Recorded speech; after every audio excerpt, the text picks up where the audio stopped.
ఊర్వశి థియేటర్లో సంక్రాంతికి వస్తున్న విజయోత్సవ వేడుకలు నిర్వహించారు వెంకటేష్ అభిమానులు.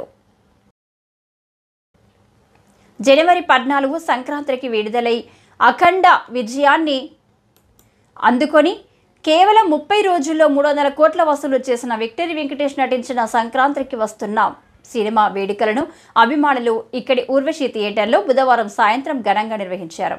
కాంగ్రెస్ నాయకులు గట్ల రమేష్, పాతుపల్లి ఎల్లయ్య, బాలరాజ్ కుమార్ ముఖ్య అతిథులుగా పాల్గొన్న ఈ కార్యక్రమంలో ముందుగా కేక్ కట్ చేశారు. అనంతరం థియేటర్ మేనేజర్ నరసింహారెడ్డి సిబ్బందితో పాటు పలువురిని శాలువాలతో సత్కరించి జ్ఞాపికను అందజేశారు.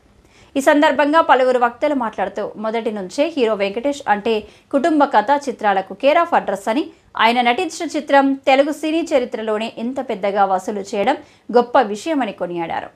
ఇక ముందు కూడా ప్రేక్షకులను మెప్పించే చిత్రాలలో నటిస్తూ రికార్డులు బద్దలు కొట్టాలని ఆకాంక్షించారు.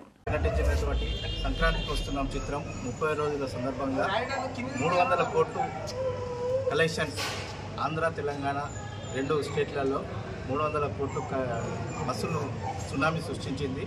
ఇది record break, digital record break. ఇది ఇక ముందు కూడా మరి ఏ హీరో చేస్తాడో చేయడం తెలియదు, కానీ మా హీరోకి దక్కినందుకు మాకెంతో గర్వకారంగా ఉంది.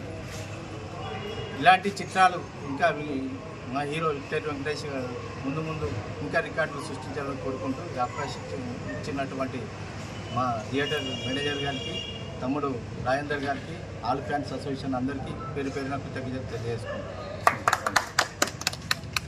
విక్టరీ వెంకటేష్ సీనియర్ అభిమాని మహమ్మద్ రఫీ అధ్యక్షతన జరిగిన ఈ కార్యక్రమంలో ఈ ప్రాంత ఫ్యాన్స్ అధ్యక్షులు ఆలకుంట రాజేందర్, రామస్వామి, రాజు, కుమార్, సిద్ధు, తల్వార్, కిషోర్, వెంకటేష్, శ్రీకర్, సంతోష్, సంజయ్, దుర్గేష్, రమేష్, వేణు, శ్రావణ్, రవి, రాంప్రసాద్తో పాటు అభిమానులు అధిక సంఖ్యలో పాల్గొన్నారు.